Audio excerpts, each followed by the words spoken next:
the vast majority of them are making a fraction of the amount of money of these guys.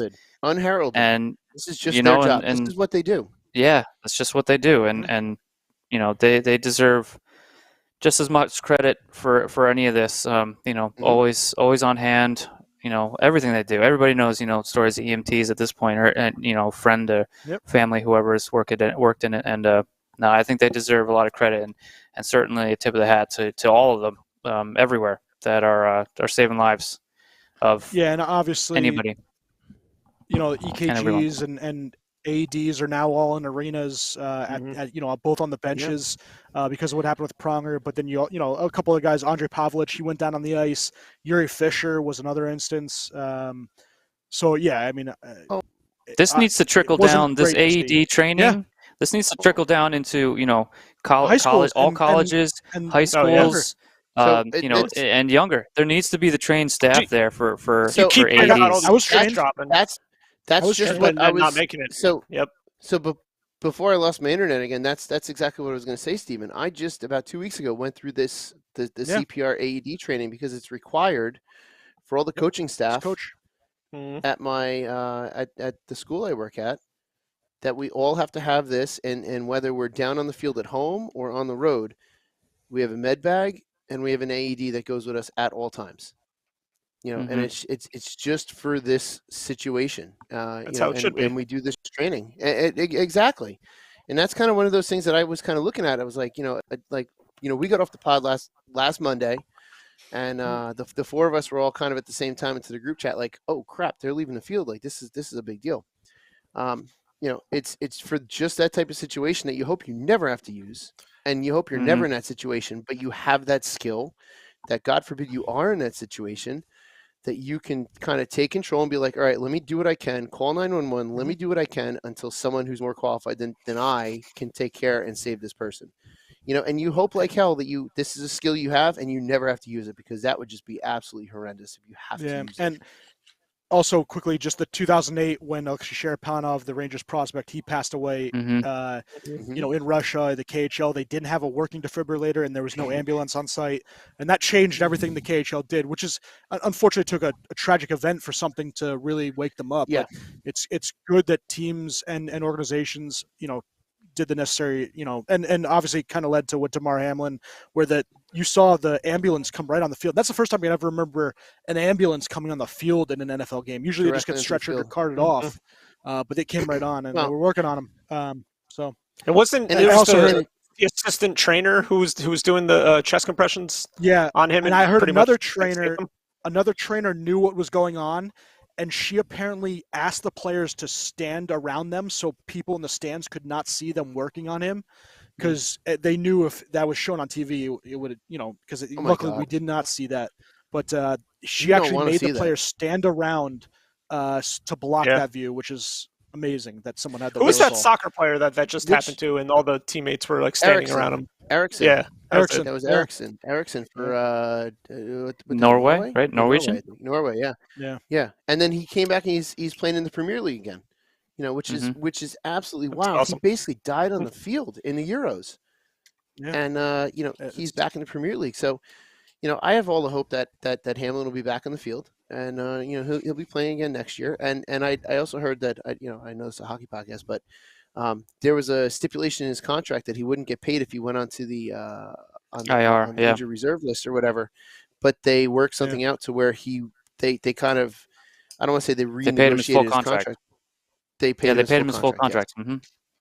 Pretty much disregarded the whole IR thing. So yeah, that's great. And obviously, it's something you should expect, right? But you would hope. It's nice to know that it actually happened. Yeah, it doesn't always happen, and it's nice to know that it did. And it's nice to see.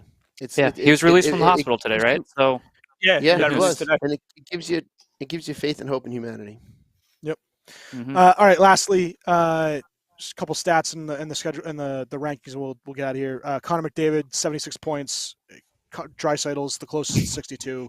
He's still ridiculous. And then we have Pasternak, Robertson, and Tage Thompson, like we said. Goaltenders, Linus Ullmark is still ridiculous for the Bruins. 22 wins, 1 loss, 1.87 goals against average, .930. He's running away with the Vezina. It's amazing when Kochetkov he goes from a shit team to a good team. Yep. Yeah. He barely played which last actually is year. funny. Hallmark. Yeah, barely played. Again, from a shit team to a good team. Yep. Well, he was on a good team Kochetkov's last doing year, really and good they for barely Carolina. freaking played him. I just didn't Was get, he I at didn't Buffalo get last that. year? No, he was on Boston. No, They he just was on Boston. decided Year it was like before, we're year before he was riding Oh, Swayman. yeah, year before. Right off the bat, Oh, they're like, we're riding Swayman, and this year was the opposite, and now look. Yeah. No, hey, take your opportunity and run. Yep. Just rankings quick. Bruins in first, trailed by the Leafs and the Lightning. Buffalo right there in the 4th spot. Florida at 40 points is in 5, but they're not doing so hot. Nope. Metro, Hurricanes, Devils, Caps, Rangers, Penguins trailing at 5. They're 5 points. Damn right. Devils behind in the second. Rangers. Yep. Central, Western, in the West, Central, Dallas Stars, 54 points, leading the division. Jets in second. And then the Wild and the Avs are holding up the rear. And then Pacific, you got the Knights, Kings, Kraken, Flames, Oilers sitting in the 5 spot. Any team that you guys are surprised about in terms of positives right now? Seattle still. Seattle. Yep. I was gonna say Seattle, yeah. 22, 12, and 4. Seattle. Mm-hmm. I'm also- some games they look great, and they're super exciting to watch. 5 games. Yeah, they're scoring goals. And the friggin' Martin Jones is basically their starting goalie, and he's been doing phenomenal. I'm not Grubauer. I'm also surprised in a weird way by Boston. I didn't think they would be this good. I thought they would be good, but not this good. We were talking about possibly the edge of anyone. No one thought they would be this good. I all the thought they'd preseason be talk top was they were 3, going to but be not. like they were going to struggle. They were going to not struggle, like not this. be this good. This is nuts. But yeah, definitely Seattle is the biggest surprise. They have to be the way they're playing, especially the way they're playing right now, and who's like contributing for them. Matty Beniers is doing all, which we knew he would eventually, do well. But like he's doing really well. Martin Jones is Jared McCann doing very well. McCann's doing good. Yanni Gord doing good. Justin Schultz is doing well. I get to see the Devils play them next week, so I'm definitely looking forward to watching. I forget what day of the week that is. That is the Devils play them next Thursday. So we're getting late from hockey, so I'll probably. Shane Wright went back to juniors, right? Yeah, actually getting traded in juniors too. I think. I would say I think I'm the only one closest in Rookie of the Year. I have Owen Powers, who's doing really well. Steve had Shane Wright, and he's not even in the NHL. Schwim has McTavish, who's been awful. I still got a chance though. Yeah, I guess so. And short Scott, you have Slufkov. Has he even tasted an NHL ice rink? No. Who? No. Oh, the Montreal. Montreal. Yeah, no. Oh, Slufkov. Who did Swim say? That's right. I'm still at. Miss McTavish. I'm going to say this. I'm going to say this every opportunity. Is he really doing that bad? Owen Powers' parents. No. He's got 26 points. Not bad. Owen Powers' parents have missed the opportunity to name their kid. If they would have named him Max Power, he'd be even better. Yep. He'd be dominating. All right, I had just want to show you this. So I did do the polls for the birthday. I got this ultimate box, which comes with five cards. Nothing fantastic. And then I got an SP Authentic. You want to know who? Another. So this is the only good card I got in the SP Authentic was this one, which is a autograph patch Jake Evans rookie card. Pretty awful. That's your best card? Yeah, that's pretty bad. That was the best card. Oh my God. Yep. And then in the other one, the best card was this one, and this is a 5, so they give you like 5 hits. It was a Max Pacioretty autograph game used. Oh boy. Not a good pull. Yeah, real bad. Ouch. I was not happy. Not happy on my birthday, but so that's it. So I just want to before we go, I had sent this to Steven earlier, and I just think this is just showing how fantastic of an organization this is. After playing the Coyotes in Arizona, the Pittsburgh Penguins flew a 4 a.m. flight to Montreal to be with Chris Letang for the funeral of his father. I think that just shows, Steven, that your organization is top notch for them to even consider doing that, to fly cross country to be at their teammate's father's funeral. So I just want to give that credit to the Penguins before we get off. Shows how not only the organization, but just how close, and say what you want about like their success or whatever, the players and how close knit that group really is with each other. And I was saying even this, and granted, this is all my speculation, take it with the huge handful of grains of salt. Marc-Andre Fleury taking a leave of absence from the Minnesota Wild. He had a very difficult time losing his father, and Marc-Andre Fleury and Chris Letang are very close.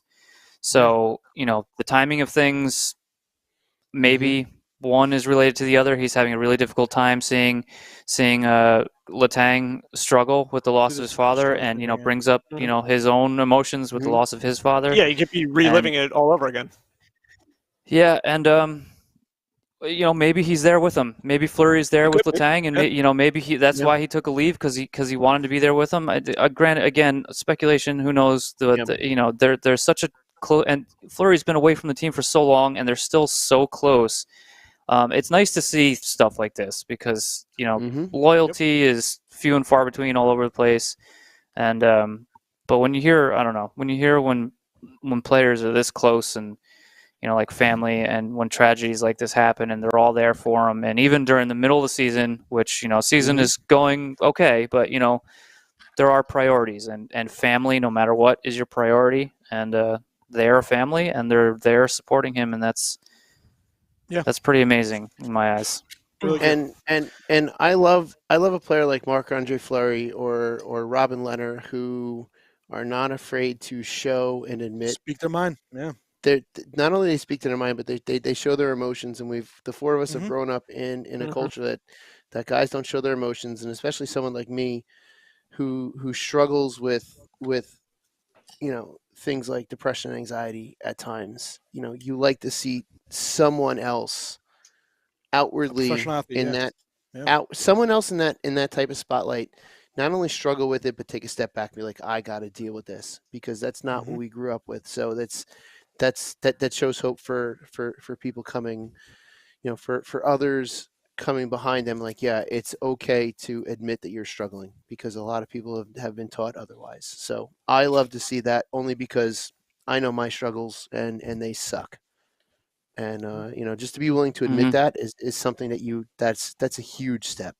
So I love to see that. Not that I love to see anyone else in pain, but I completely understand the pain, and I just love to see people that admit to it, and to admit that they need to go deal with it. Yeah, absolutely. There was two quick things, and I know we just talked something, a little bit.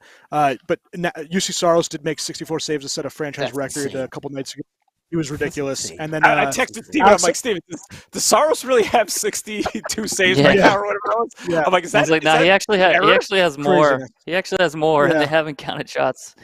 So let's not forget that thing that I reposted or whatever, that if you wind up making 40 plus saves in a losing effort, you're allowed to punch one of your teammates of your choosing. Yeah.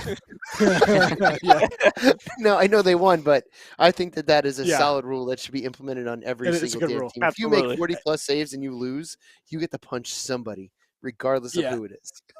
And then just quickly, Alex Ovechkin, 165 multi-goal games. He's Charles Gretzky by 24.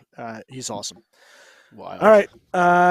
What rankings Dean, on those beers? What's your Ranger B-Day wish?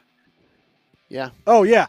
It's for the Rangers to actually not do anything crazy at the deadline and ship off guys like Alexis Lafreniere or Capo Caco or some of these young kids. I want them to stay pat. I don't want Patrick Kane. Just get a couple pieces and ride this one out. There's been rumblings that Drury's getting a little anxious about the teams. Oh boy, where they're sitting, and I don't like that. Don't deal Alexis Lafreniere. Is Drury getting anxious, or is Dolan making Drury anxious? Who knows? I hope I hope he doesn't listen to Dolan at all. Screw that Dolan's guy. a moron. All right, my beer, solid 4. Good IPA. I never remember what I rate Celebration. Whatever I always rate Celebration, good. Somewhere in the 4s. Whatever it's just good. Celebration. Whatever it is, it's great. 4. I'm gonna go 4.25. This is a delicious sour. Ooh. Whoa! Nice straight from the path. All right, Shim, take her on, bud. All right, so I'm gonna give you something to think about. If math is mathematical and quizzes are quizzical, what does that make tests?